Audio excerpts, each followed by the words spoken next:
E vendo ele muitos dos fariseus e dos saduceus que vinham ao seu batismo, dizia-lhes: raça de víboras, quem vos ensinou a fugir da ira vindoura? Produzi, pois, frutos dignos de arrependimento, e não presumais de vós mesmos, dizendo: temos por pai Abraão, porque eu vos digo que mesmo dessas pedras Deus pode suscitar filhos a Abraão. E também agora está posto um machado à raiz das árvores. Toda árvore, pois, que não produz bom fruto, é cortada e lançada no fogo. E eu, em verdade, vos batizo com água para arrependimento. Mas aquele que vem após mim é mais poderoso do que eu. Não sou digno de levar as suas sandálias. Ele vos batizará com o Espírito Santo e com fogo. Feche seus olhos em nome de Jesus. Pai Celestial, mais uma vez, nós queremos entrar na tua presença pedindo que o teu Espírito Santo venha falar conosco de uma maneira simples, mas poderosa, e que essa noite nós saímos aqui melhores do que entramos, que essa noite nós saímos aqui mais conhecedores daquilo que queres para nós. Em nome de Jesus, nós oramos e te agradecemos. Amém. Amém, amados. Irmãos, meditando na palavra do Senhor, Deus me levou a esse texto que nós todos conhecemos. O texto é interessante que, basicamente, o que eu estou pregando aqui, você já conhece. Pelo menos você leu isso na sua Bíblia um tempo ou outro. Mas o Senhor me levou a ver a vida desse homem chamado João Batista. E eu comecei então a meditar um pouquinho e a buscar algumas informações sobre ele. E nós sabemos que ele era primo de Jesus. Nós sabemos que ele é um pouco mais velho que Jesus. Nós sabemos que ele também nasceu de uma maneira não sobrenatural como Jesus, mas de uma maneira sobrenatural porque naquela época, o seu pai Zacarias, que era um assistente de sacerdote, ou poderíamos dizer até um sacerdote, ele não podia ter filhos com Isabel e ela engravidou de João Batista, ou seja, teve o filho João Batista. E nós também sabemos que João, depois de um determinado tempo, foi pregar no deserto. A Bíblia fala isso, que pessoas afluíam até João para que João os batizasse. Esse batismo era um batismo de arrependimento. Nós também sabemos, e é muito interessante observar, que João, ele não fez nenhum milagre. Se você observar a vida de João Batista, comparando-a com a vida de muitos profetas, tipo Eliseu, Elias, Samuel e outros, nós podemos ver que João Batista não fez nenhum milagre. Todavia, o Senhor Jesus diz que nenhum profeta houve como João. Ou seja, João, mesmo não tendo feito nenhum milagre, ele é considerado pelo Senhor Jesus como o maior de todos os profetas. Nós vemos, diante de tudo isso, que João ele tem uma ênfase no seu ministério ou na sua pregação. E eu quero exatamente hoje falar sobre ênfase. A ênfase que João dá na sua pregação. Porque, na verdade, hoje em dia nós temos visto muitas ênfases. E o que é uma ênfase? Uma ênfase é algo que eu falo mais, que eu procuro dizer mais, que eu procuro colocar mais, que eu expresso melhor, ou que eu tento expressar de uma outra forma, para que a pessoa que está ouvindo, ela possa, então,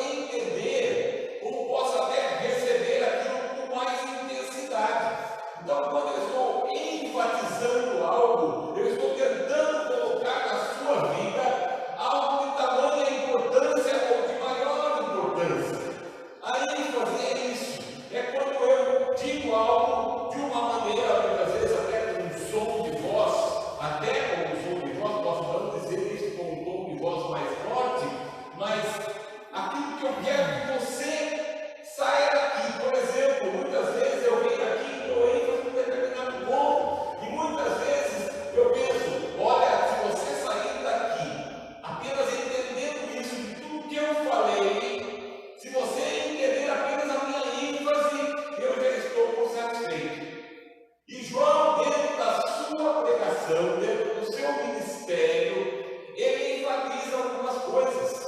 E nós temos visto hoje em dia muitas ênfases sendo dadas nas igrejas. Muitas ênfases. Mas a pergunta é, será que essas ênfases que estão sendo dadas em muitas igrejas são de fato as mesmas ênfases que João Batista, bate um pouquinho esse volume, porque senão daqui a pouco o vizinho se converte, é o volume. Então, nós precisamos entender se a ênfase que tem sido dada nas igrejas, nas pregações, tem sido a ênfase que João Batista deu e que Jesus também deu e que os apóstolos também deram depois deles. Porque se não for a mesma ênfase, provavelmente estamos num caminho diferente. E hoje eu quero falar exatamente sobre essa ênfase que João Batista deu no seu ministério, para que você compreenda. A primeira ênfase que nós vemos no texto é a ênfase do arrependimento. E preste muita atenção, porque quem sabe você já ouviu a palavra arrependimento, quem sabe você já estudou a palavra, quem sabe você se apegou à palavra arrependimento como sendo um sentimento que nós produzimos mediante a reconhecermos algo. Mas olha só a definição da palavra arrependimento, para que você compreenda que, de repente, não é um sentimento. Claro que ela promove um arrependimento muitas vezes, mas arrependimento não tem nada a ver com sentimento. Arrependimento, então, é uma palavra de origem grega, metanoia, preste muita atenção, que significa conversão. Ou seja, eu estou indo por um caminho e faço uma conversão, tanto espiritual, bem como intelectual. Mudança de direção e mudança de mente, e mudança de atitudes, temperamentos, caráter, trabalho, e geralmente coloca uma evolução. Então, a palavra arrependimento vai muito além daquele sentimento que nós muitas vezes declaramos que estamos arrependidos e ficamos tristes. Muitas vezes confundimos, e esse é o grande fator, confundimos arrependimento com remorso. Remorso é um sentimento também. Obviamente, arrependimento não é sentimento, mas remorso é um sentimento que vem devido, ou um sentimento de culpa que vem até nós, devido a algo que fizemos contra alguém, ou até muitas vezes contra nós mesmos. Então o remorso, ele promove um sentimento de culpa, enquanto o arrependimento, ele faz com que você e eu sempre caminhemos numa direção para sermos melhores, ou sermos melhores. Arrependimento nos leva a uma melhora, remorso nos leva a um sentimento de culpa. Por aí nós entendemos que esse arrependimento, ele é produzido pelo Espírito Santo atuando na nossa vida. Amém? Arrependimento vai muito além, então, de um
e obviamente os caminhos eram aplanados, eram de certa maneira limpos, para que o rei pudesse vir e passar. Trazendo uma linguagem de hoje, quando ele fala preparar o caminho do Senhor, ele está dizendo prepare a sua vida para que o Senhor venha. Para que o Senhor venha e entre na sua vida. João Batista estava dizendo àquele povo: vocês precisam se arrepender, porque Jesus estava para começar o seu ministério. Da mesma sorte, nós hoje, a mensagem, a ênfase que eu preciso dar na minha pregação, e eu preciso entender isso, você também precisa entender isso, porque Jesus está para voltar, amém? Ele vai voltar, nós não sabemos a hora, não sabemos o dia, mas a situação aí tem mostrado que isso não vai demorar muito.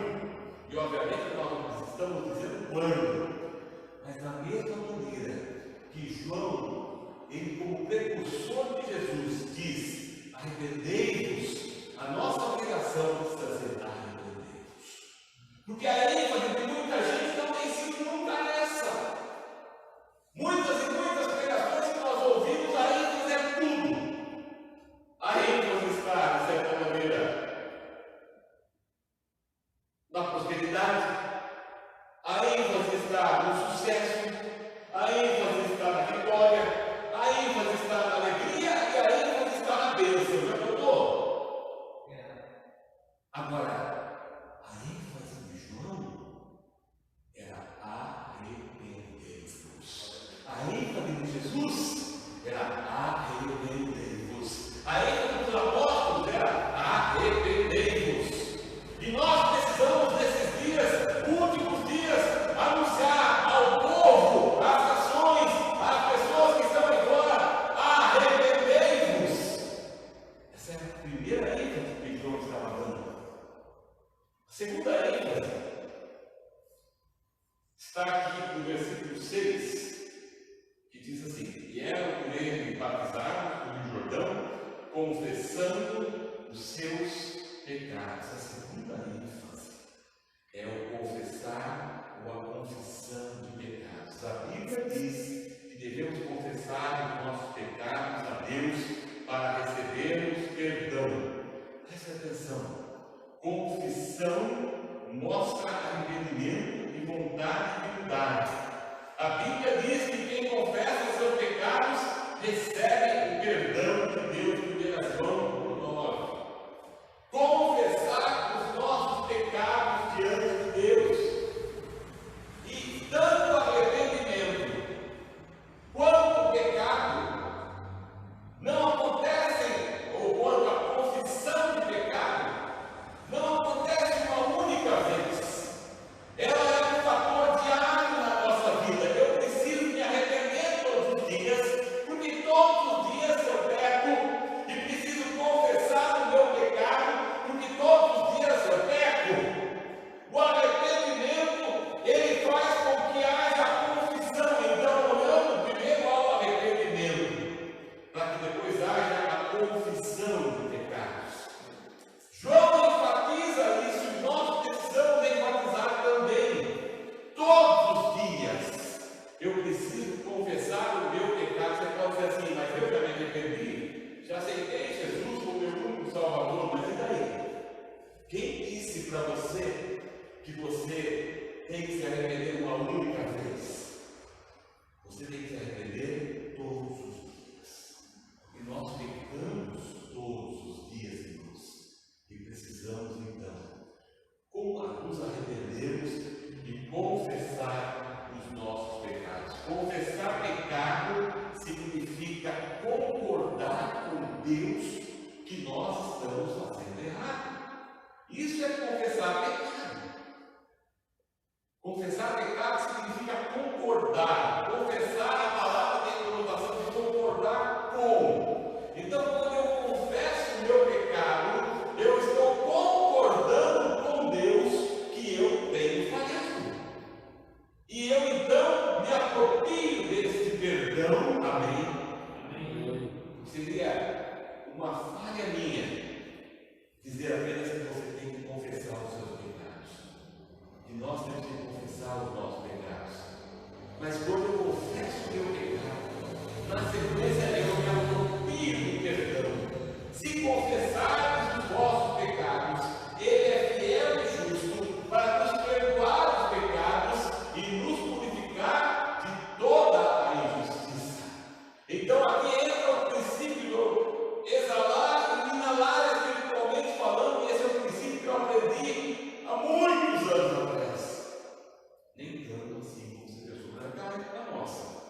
Nossa época, não minha época só. É nossa, você é meu contemporâneo. Meu contemporâneo. Eu aprendi o princípio do exalar e do inalar.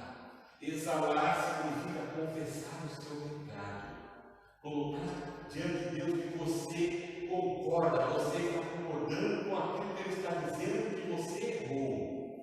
E inalar significa se apropriar do perdão de Deus na nossa vida. O diabo tem feito prisioneiro muitas pessoas, porque elas não entenderam ainda e não se apossaram dessa verdade espiritual, que é o princípio do exalar e o inalar. E a Bíblia diz assim, que o Senhor, quando nós confessamos o nosso pecado, Ele pega o nosso pecado e lança o mais profundo dos mares, e dele ou deles já não se lembra mais. Amém? Deus não se lembra mais. O diabo se lembra do que você fez. O diabo se lembra de tudo aquilo que você falou, e você também muitas vezes se lembra de muitos pecados que você cometeu. Se nós chegássemos para você e perguntasse se você lembra daquilo, Senhor, lembra? Lembra? Aquela situação na frente da tua graça, uma casa, lembra daquilo, Senhor? Eu também lembro, Senhor. E o diabo também lembra, Senhor. Mas se você confessou o seu pecado, Deus não se lembra mais. Glória a Deus. Aleluia. Amém.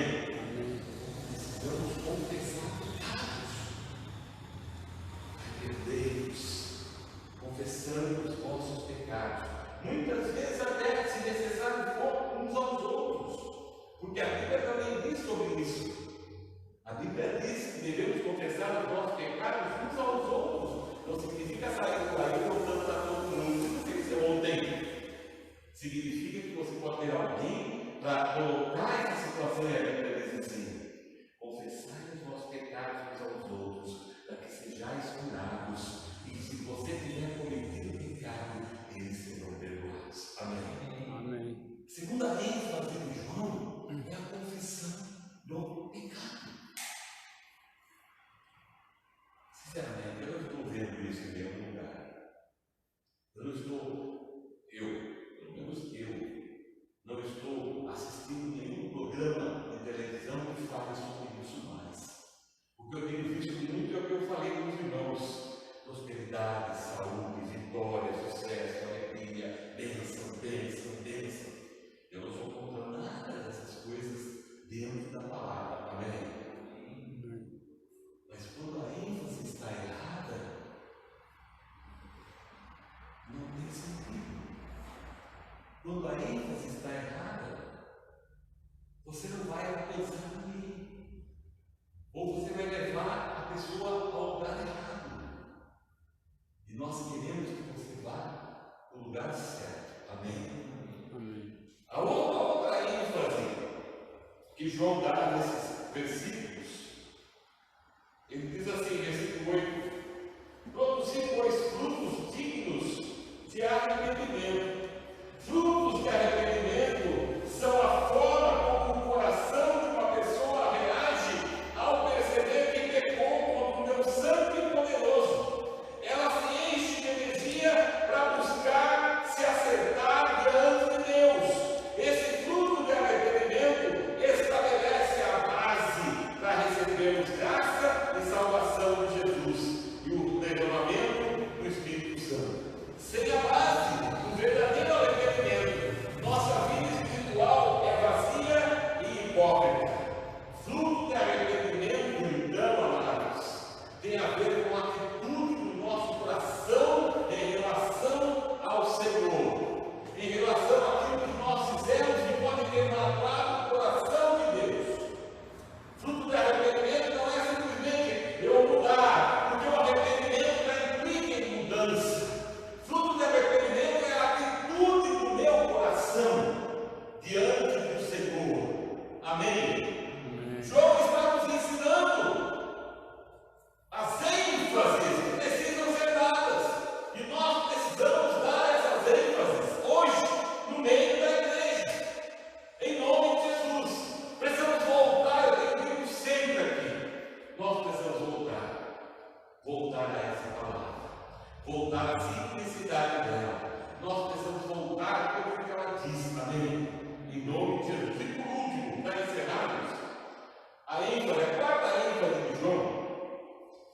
está no versículo 11.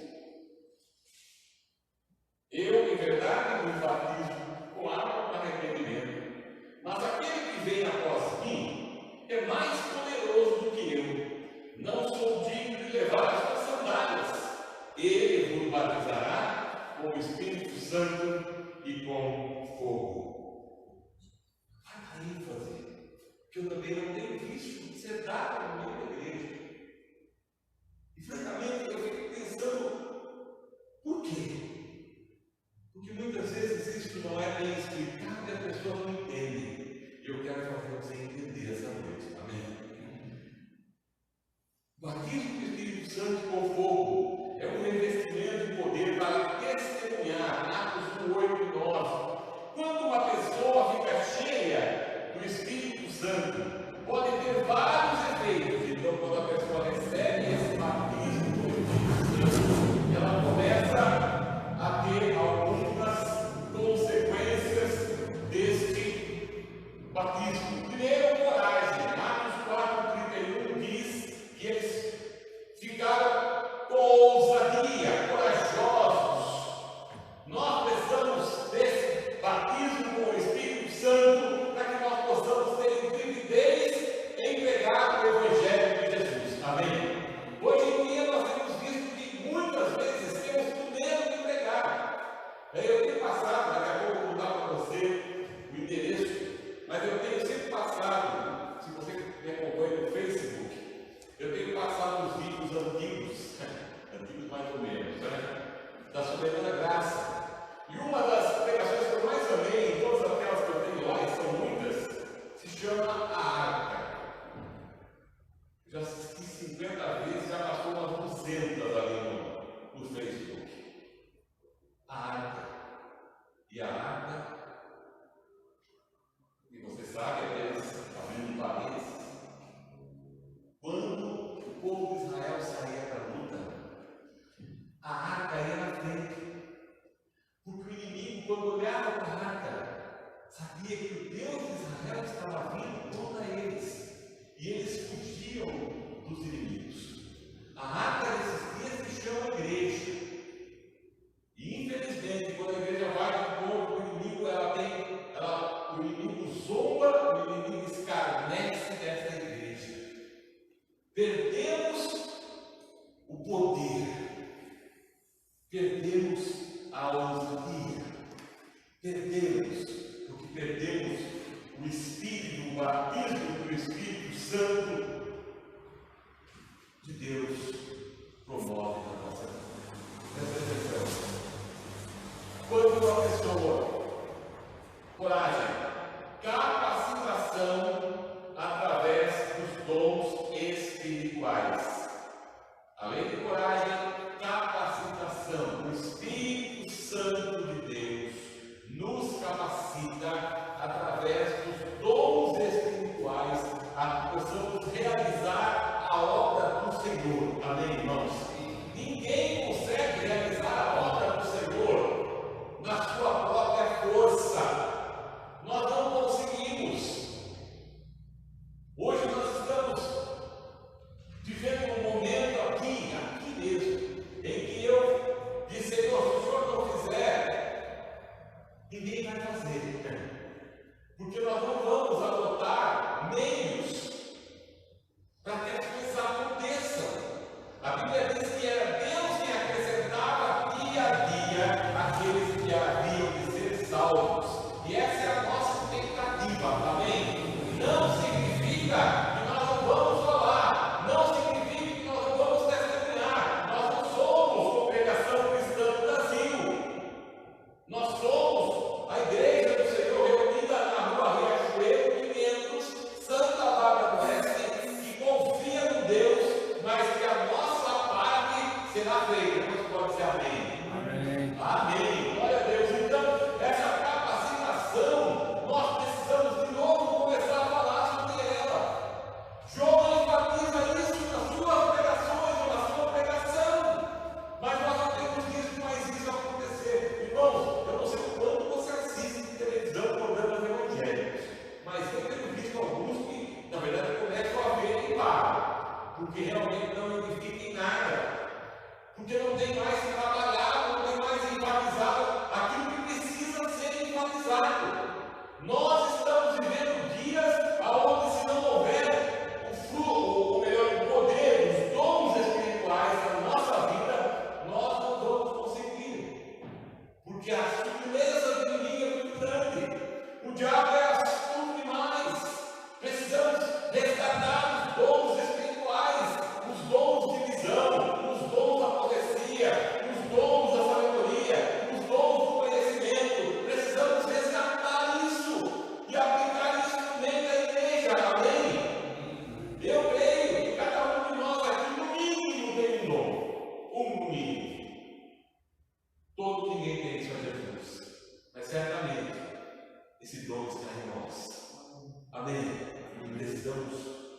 operar, começar a operar dentro desse dom espiritual. Ficamos frios, gelados, medrosos. Se eu falar, será que Deus? Obviamente, se você falar besteira fora da palavra, não será Deus. Mas comece a profetizar, comece a exercer o dom que Deus colocou na sua vida. Amém? Pastor, eu não sei qual é o dom. Você vai descobrir se você começar a frequentar os estudos bíblicos, porque senão, não tem jeito. Amém? Outra consequência desse batismo do Espírito Santo é revelação. Essa experiência poderá ajudar o crente a encontrar a resposta para uma dúvida ou uma indicação do que deve fazer. Ou ainda, dedicação. Por causa dessa experiência, o crente pode sentir mais vontade de conhecer a Deus e se dedicar mais ao trabalho de Deus. Amém? Poder representa o grande poder de Deus que deve ser respeitado. Nós temos que entender uma coisa. A Bíblia fala que todo pecado será perdoado, exceto um. Pecado contra o Espírito Santo. Por muito tempo eu fiquei pensando que pecado seria isso.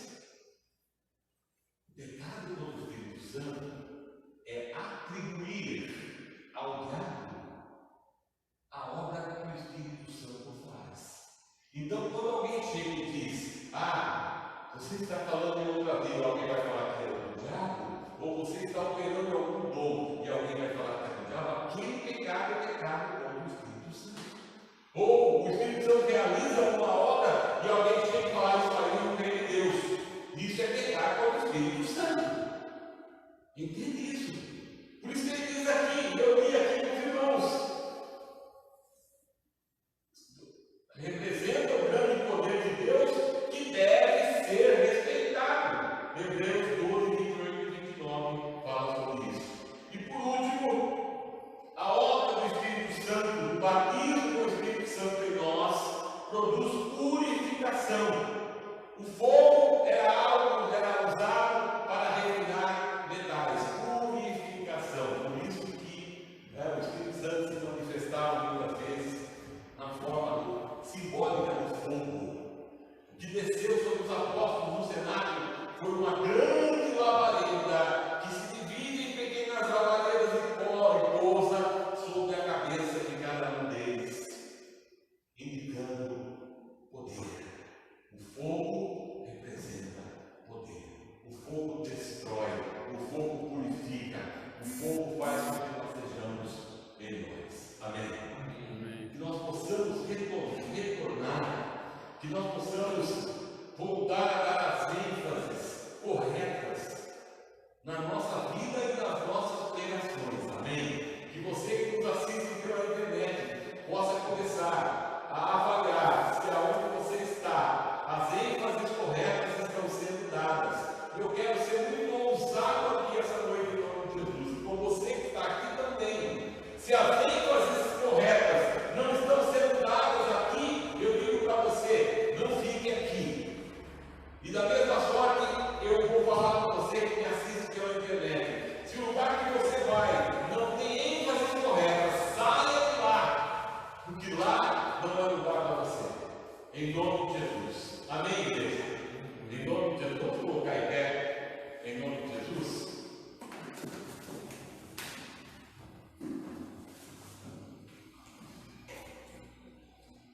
Essa noite nós possamos rever as nossas vidas.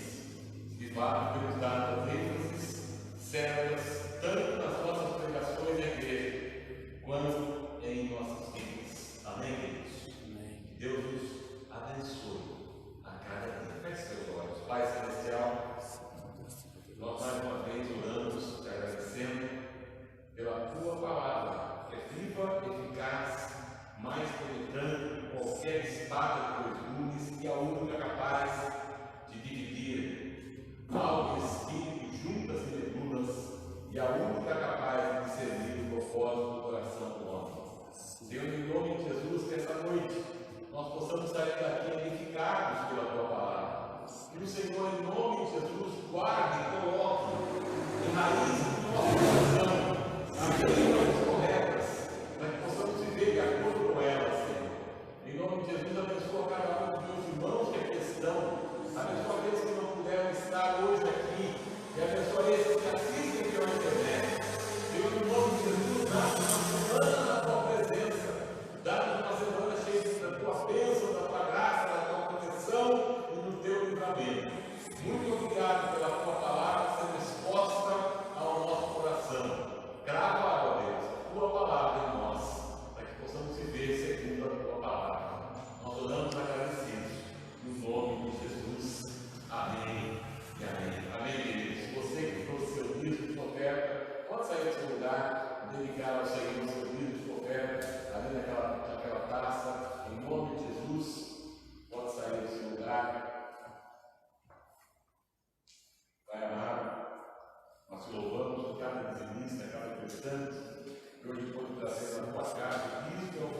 eles tenham uma vida segundo a tua palavra, Senhor. Abençoa aqueles que não puderam trazer hoje, mas que certamente domingo que vem farão. Muito obrigado por esses dízimos e por essas ofertas. Nós oramos, agradecidos no nome de Jesus. Amém. Amém, queridos. Pode se sentar? Eu vou dar um